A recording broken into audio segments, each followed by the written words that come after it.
My son just shoved me out of my own empire. Not in a private meeting, but publicly, in the boardroom, right in front of every key director and manager I'd hired and trained. He looked straight at me, his eyes cold with ambition, and called me obsolete dead weight, insisting I needed to clear the way for modern leadership. The sheer audacity of the betrayal hit me harder than any physical blow. I sat there, the silence in the room heavy with unspoken shock and pity. James, my own flesh and blood, had successfully orchestrated a corporate coup.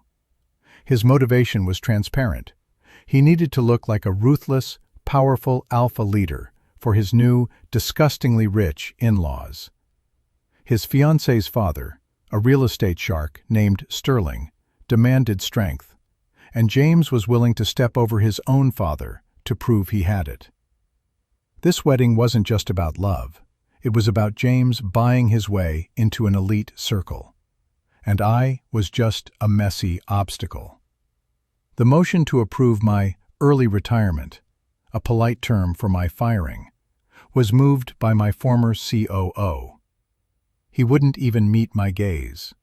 The vote was unanimous, save for my personal lawyer. James, the man I'd taught everything, voted yes.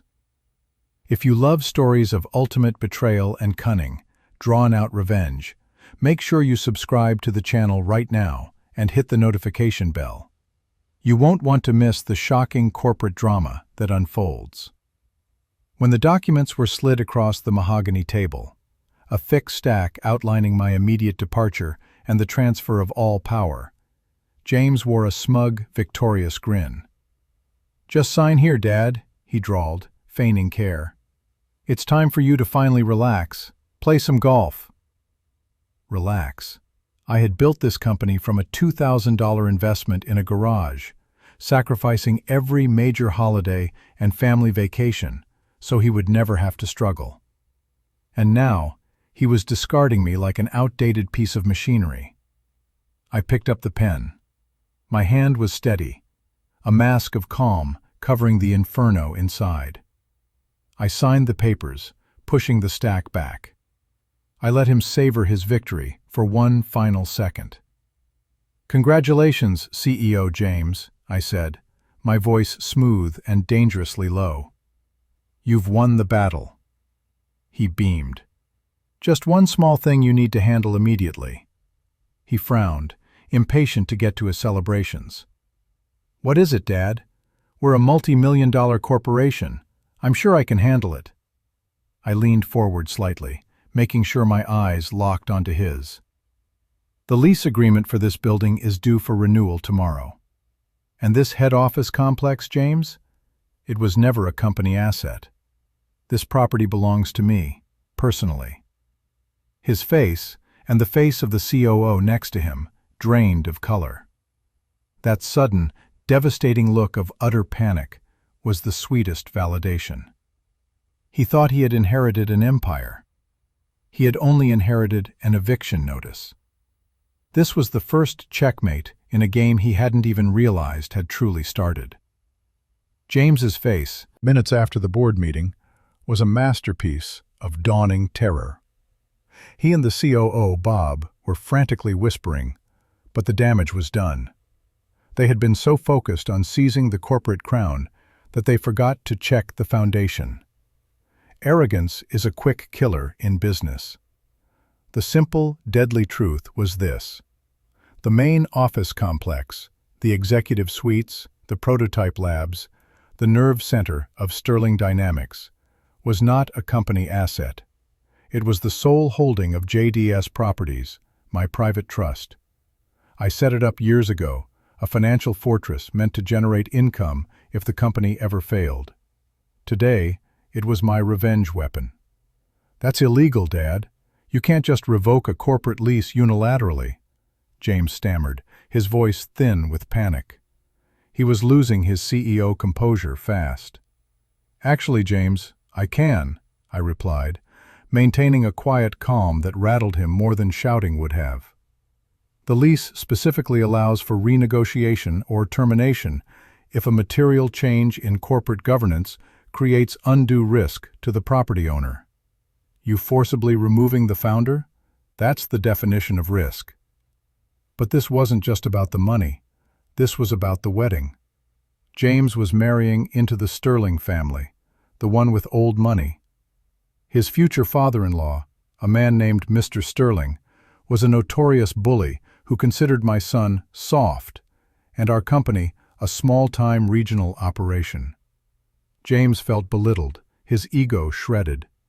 He believed the only way to earn Mr. Sterling's respect and secure his position in that elite family was to pull off a ruthless coup. He had to be a shark. He traded his father's trust for a momentary flash of borrowed power.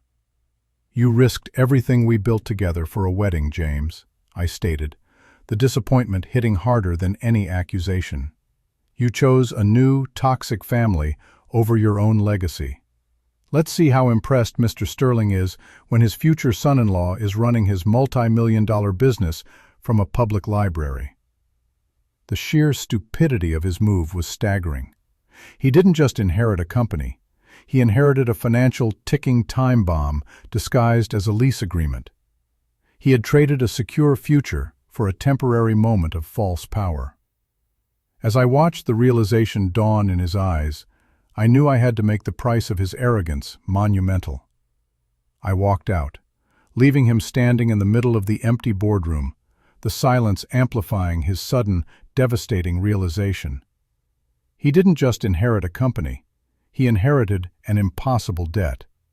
The trap was sprung, and he hadn't even heard the click. The moment I left the boardroom, the corporate air was already thick with panic. James and his allies were instantly in crisis mode, but they were running into a wall. The clock was ticking, and the building belonged to me. I headed straight to Frank's office.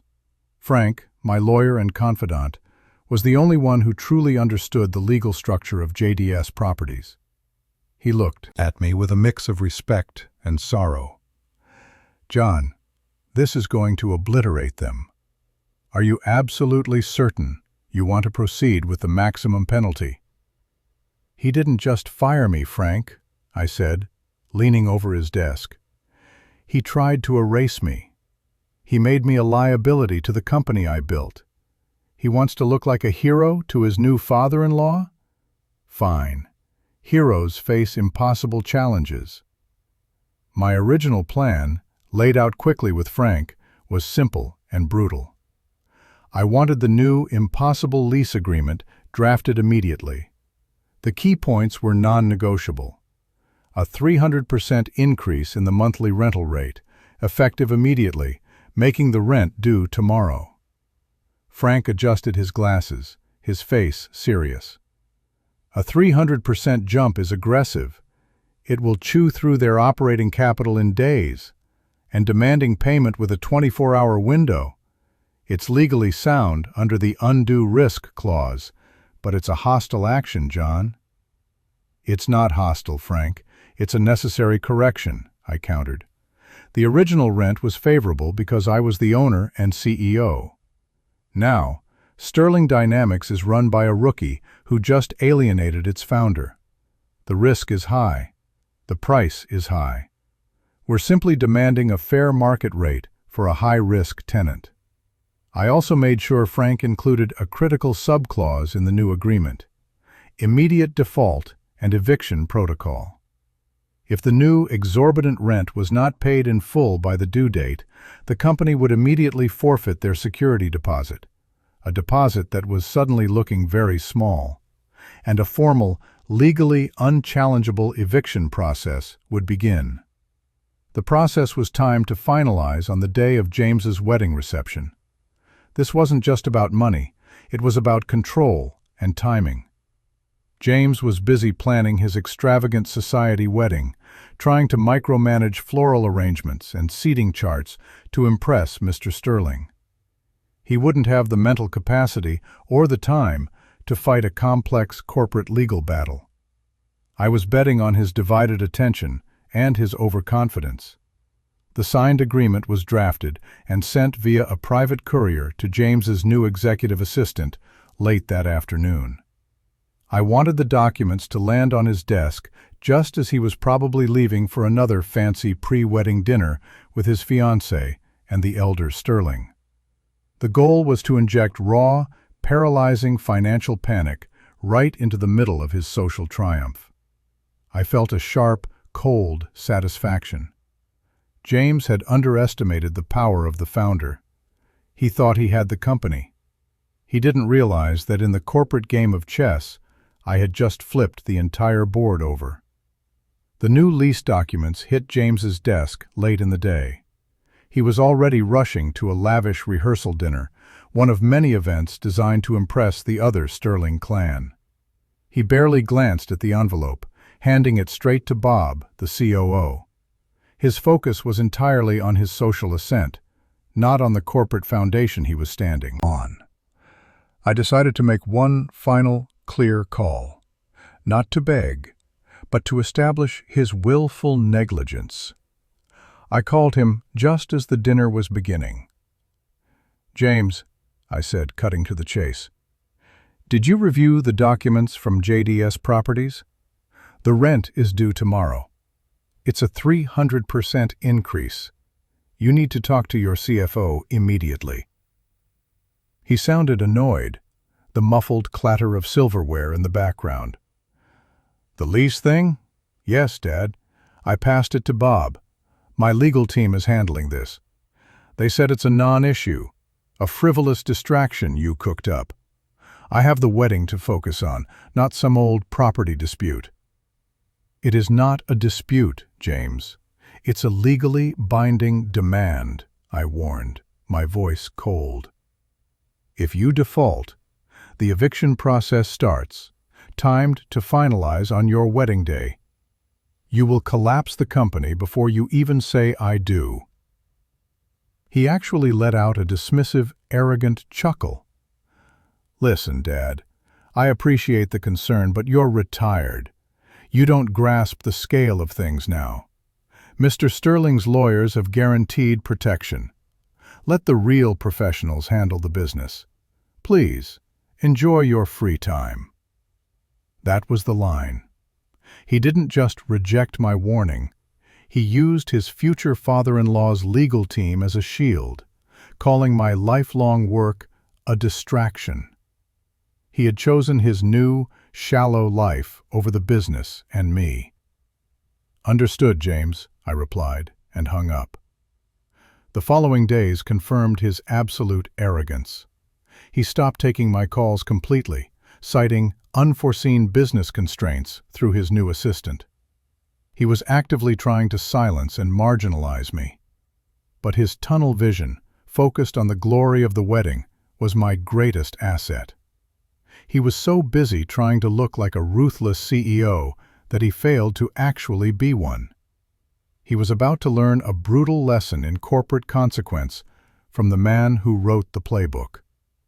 The clock was ticking, not towards his marriage, but towards a public financial disaster of his own making. After James dismissed my final warning, believing his rich future father-in-law's lawyers could save him, I moved into the operational phase of my revenge. His arrogance was my schedule. I set the final deadline for the corporate collapse, the exact day of his lavish society wedding, 3 weeks away. I wanted his triumph to turn into his most public humiliation. I met with Frank, my lawyer, and outlined the 3 pillars of the trap. First, the building itself. We didn't just plan to evict James, we guaranteed the property's immediate future. I finalized an exclusive option agreement with Apex Manufacturing, our largest competitor. Apex had coveted our location for years. They paid a massive premium for the right to occupy the building the moment Sterling Dynamics was evicted. This guaranteed my financial gain and added maximum psychological pain for James, watching his rival take over his former headquarters. Second, I meticulously scrubbed all personal financial ties to the company. Frank ensured my private accounts, investments, and personal guarantees were completely clean. I was financially insulated from the chaos I was about to unleash. This wasn't about destroying myself. It was about surgical, corporate correction. Third, the eviction clock was started. When the 24-hour deadline for the 300% rent increase passed with no payment, James's lawyers had clearly advised him to ignore it. Frank immediately filed the formal notice of default. This triggered the legal eviction protocol. Frank timed the entire non-appealable process to reach its conclusion right before James was due to walk down the aisle. While James was busy agonizing over seating charts and floral arrangements for his high society wedding, his COO, Bob, was spiraling. Bob knew the company would be bled dry by the new rent, but I refused to take his panicked calls. My only communication, delivered through Frank, was cold and absolute. Pay the rent in full or face the consequences of the lease agreement. I wanted them to feel the slow, inevitable tightening of the noose. James thought he was a ruthless corporate leader. He was about to receive a devastating masterclass from the original founder. The stage was set for his downfall. The official notice of default, demanding the impossible 300% increased rent, landed on the CFO's desk, not James's. Martha, our CFO, a sharp professional I'd hired years ago, was the first to understand the disaster. She bypassed James's assistant and threw the documents onto his new CEO desk. James, still riding the high of his corporate takeover, waved her off.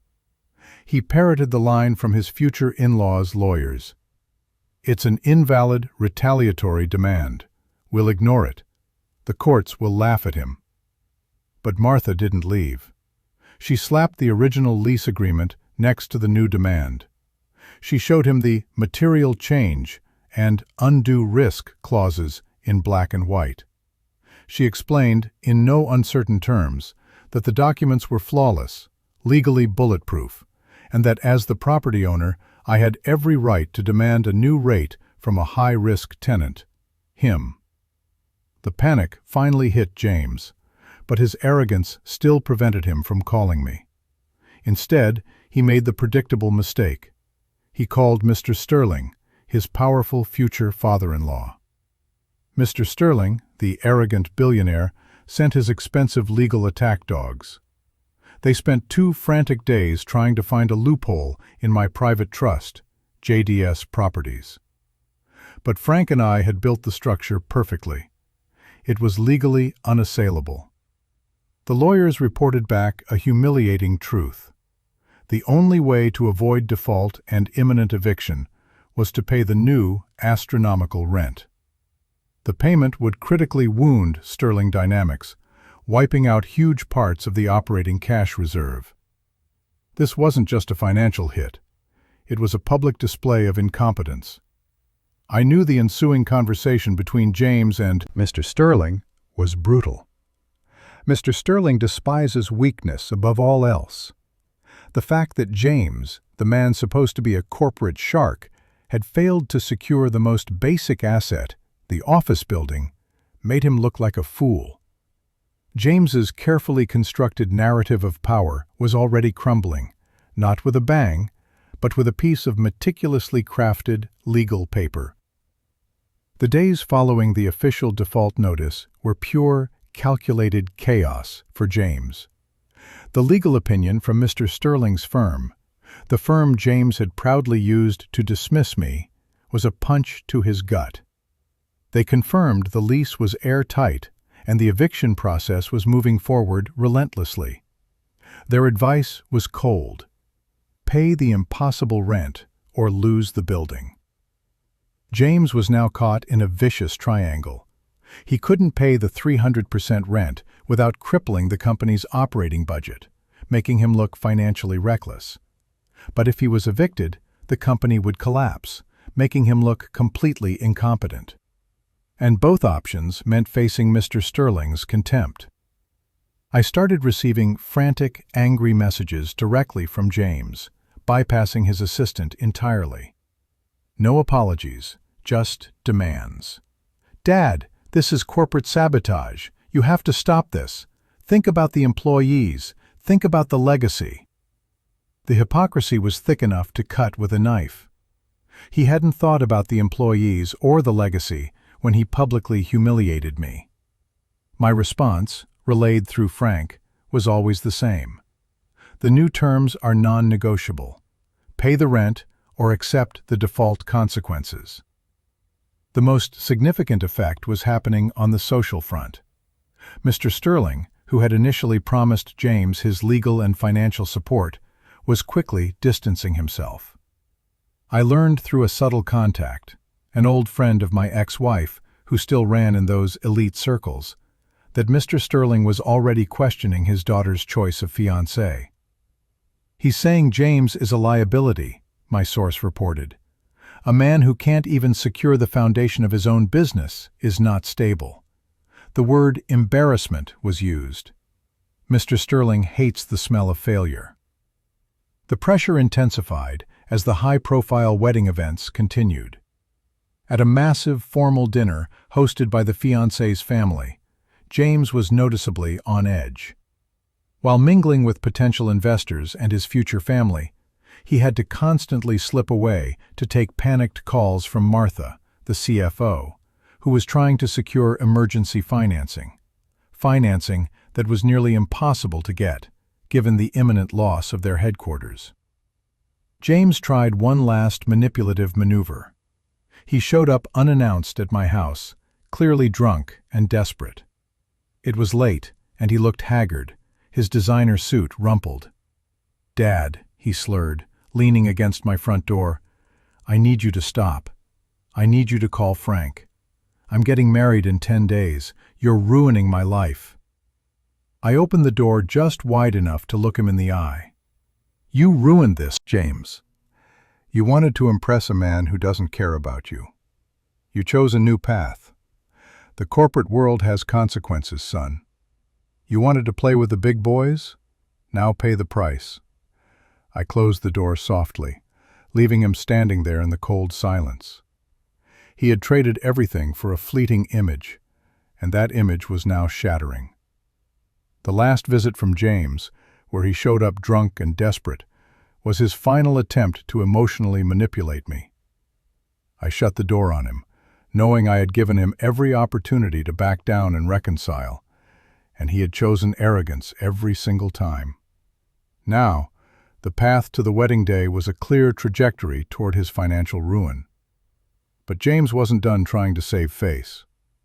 With the wedding just a few days away, the Sterling family hosted their final major pre-wedding event, a charity gala packed with the city's elite, potential investors, and major clients. James needed to use this event to desperately patch the holes in his corporate reputation. I received an invitation, of course. My ex-wife, who remained neutral but supported my right to the property, insisted I attend. I knew James would be there, and I knew he would try something desperate and theatrical. This was my chance to deliver the second, more personal blow. I arrived late, ensuring James was already mingling. As predicted, he was monopolizing the attention of several key investors.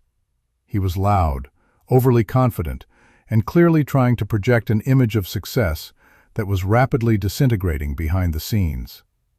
He saw me, and his composure faltered for a second, but then he quickly recovered. He strode over, putting on a forced, wide smile for the crowd. "Dad, what a surprise," he said, too loudly, gripping my arm with an unnatural force. "I told everyone you're finally relaxing, enjoying your retirement. No more of that stressful management stuff, right?" He was subtly trying to re-establish the narrative. He was the visionary, and I was the happy, harmless old man. He pulled me toward a group that included Mr. Sterling, his future father-in-law. "Mr. Sterling," James announced, emphasizing his new family connection. "Look who decided to join us. My father, John. He's been enjoying his well-deserved time off since I took over the reins. A quiet life of golf and fishing, away from the daily grind. Mr. Sterling offered me a condescending nod. He was already aware of the lease disaster, but he played the game, expecting me to back down publicly. This was my moment. I looked James straight in the eye, dropping my voice so only the immediate, surrounding cluster of elite could hear. My tone was calm, chillingly precise. "It's certainly a quiet life, James," I agreed. "Much quieter than being the sole financial guarantor for an operation that is currently in default on its primary overhead. And by the way, Mr. Sterling, my lawyer informs me the court order for the eviction will be finalized this Friday." Right on. Schedule. The effect was instantaneous and devastating. James's forced smile vanished, replaced by pure, wide-eyed terror. Mr. Sterling's jaw actually tightened, his gaze hardening from condescension to pure, cold fury, directed entirely at James. The whispers started immediately. I had publicly exposed James's massive, crippling secret in the room where he most needed to look successful. I patted James lightly on the shoulder. "Enjoy your big day, son. I hope you have a backup plan for the office furniture." Then I simply turned and walked away, leaving the utter wreckage of his reputation behind me. The wedding was still days away, but the damage was irreversible. The wedding day arrived, not with celebration, but with a corporate meltdown. James, against all advice, insisted on going through with the ceremony, probably hoping the sheer spectacle would somehow overshadow the disaster. But I had timed my revenge perfectly. The eviction order was executed early that Friday morning. My team of hired, discreet movers and security personnel, along with the legally mandated sheriff's deputies, arrived at the Sterling Dynamics headquarters. They changed the locks, blocked all corporate access, and began the legally authorized removal of all corporate property not essential to the building's function. The CFO, Martha, and Bob, the COO, were utterly powerless. They watched in horror as the core servers, the financial records, and the executive office furniture were systematically loaded onto trucks. The most humiliating detail was the massive Apex Manufacturing banner that was quietly unrolled across the main lobby entrance, announcing the building's new occupants. James's competitors were moving in before he had even finished his vows. James was already at the lavish wedding venue when the news broke. It wasn't just a rumor, it was a national financial story. CEO of Sterling Dynamics evicted from headquarters on his wedding day. The news tickers, the social media feeds of the gala attendees, and the guests themselves carried the devastating information. The climax occurred just after the ceremony. As James tried to make a grand entrance at the reception, looking pale and furious, Mr. Sterling intercepted him in front of the assembled guests. It was an open confrontation. "You are an absolute disaster, James," Mr. Sterling hissed, his voice trembling with contained rage. "You couldn't manage a lemonade stand, much less a corporation. You let your own father humiliate you and ruin my reputation with my partners. This marriage, this partnership, is a farce based on your incompetence." The fiancée, horrified and realizing James had lied about his stability, tore off her veil and fled the reception. James's entire future, the wealth, the status, the power he had betrayed me to get, collapsed in a single, public, catastrophic moment of financial and social ruin. He stood there, the CEO for only a few weeks, now completely homeless, cashless, and facing a massive corporate lawsuit from his own board for financial negligence. My revenge was complete, surgical, legal, and devastatingly public. The fallout from the eviction was immediate and total.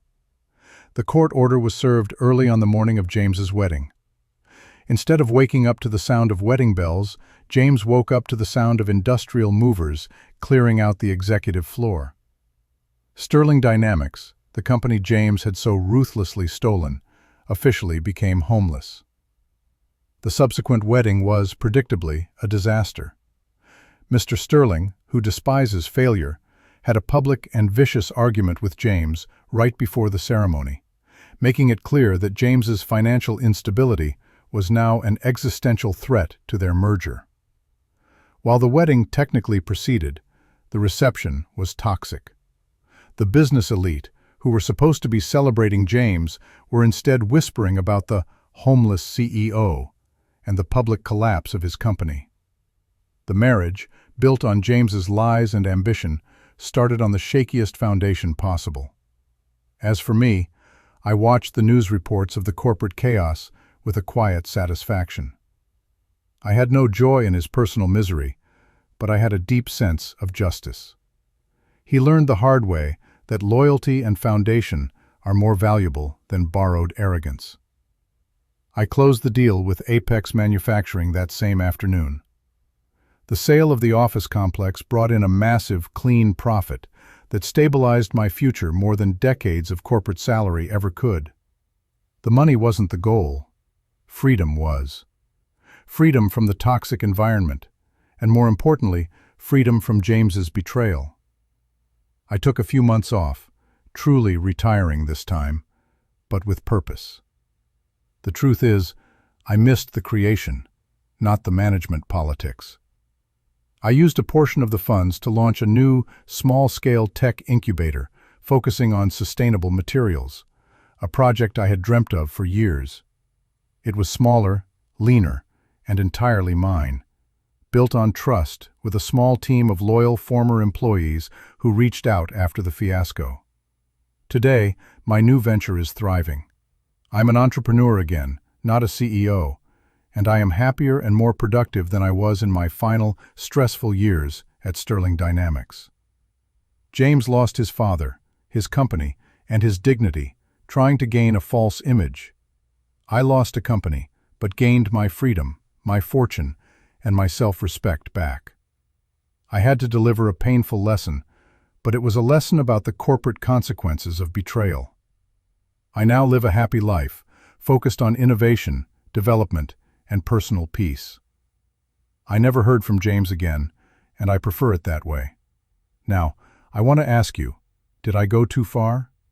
Was I right to prioritize the severe lesson over family loyalty, given the depth of his betrayal? What would you have done in my place? If you want more true stories of epic betrayal, cunning revenge, and ultimate comebacks, please subscribe to the channel, hit the like button, and let me know your thoughts in the comments below. The end. Thank you for listening.